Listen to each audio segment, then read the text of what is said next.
Debate में BJP प्रवक्ता बनी चित्रा ने किया मोदी जी का समर्थन। बताएंगे पूरी खबर, लेकिन उससे पहले नमस्कार, मैं साक्षी और आप देख रहे हैं देश नीति।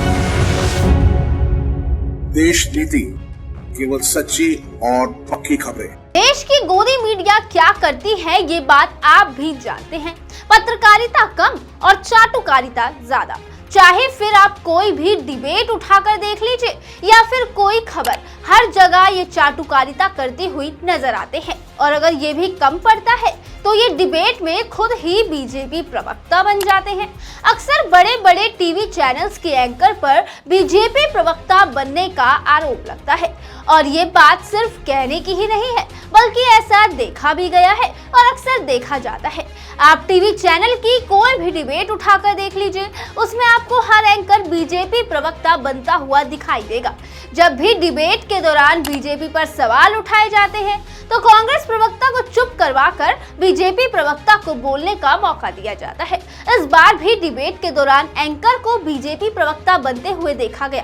दरअसल डिबेट के दौरान जब कांग्रेस प्रवक्ता ने G20 के दौरान पंडाल में भरे पानी, पंडाल का ठेका बिना टेंडर के दिए जाने पर बीजेपी पार्टी पर सवाल उठाए तो चित्रा की भावनाएं देखिए इतनी आहत हो गई कि वो बीजेपी के लिए कुछ सुन ही नहीं पाई।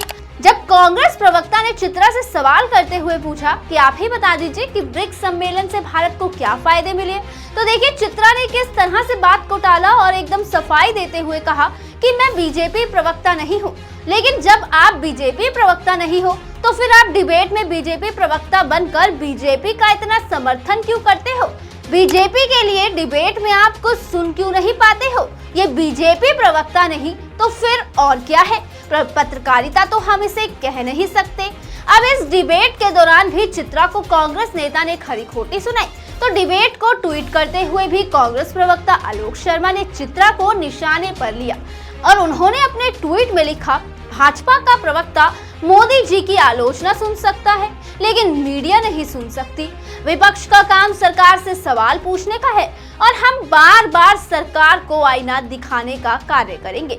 अब इसके बाद देखिए चित्रा ने उनकी बात का जवाब देते हुए लिखा, 1971 के भारत पाकिस्तान युद्ध से पहले जब इंदिरा गांधी अमेरिका पहुंची तो राष्ट्रपति निक्सन ने 45 मिनट तक इंतजार करवाया था।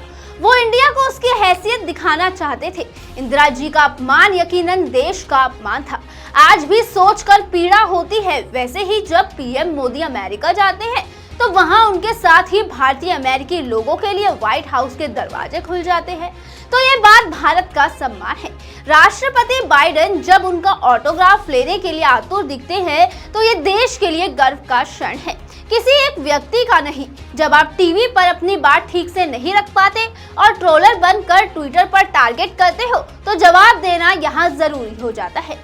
वीडियो में दिख रहा अहंकार ठीक नहीं है। अब देखिए यहाँ पर भी जवाब देते हुए चित्रा ने बीजेपी की चाटुकारिता करना नहीं छोड़ा और यहाँ भी हमेशा की ही तरह मोदी जी के विदेशों वाली तारीफों के पुल बांधने बंद नहीं किए और देश की पहली महिला प्रधानमंत्री इंदिरा गांधी पर सवाल दागे, जिससे एक बार फिर ये साबित हो गया कि गोदी मीडिया अपनी चाटुकारिता से बाज नहीं आएगी। वैसे आप इस पूरी खबर पर, इस पूरे मुद्दे पर क्या सोचते हैं, कमेंट सेक्शन में हमें जरूर बताइएगा। और ऐसी ही खबरों के लिए सब्सक्राइब करें हमारे चैनल देश नीति को। ऐसी खबरों के लिए आप हमारे फेसबुक पेज को भी फॉलो कर सकते हैं। तब तक के लिए धन्यवाद। मिलते हैं आपसे अगली वीडियो के साथ।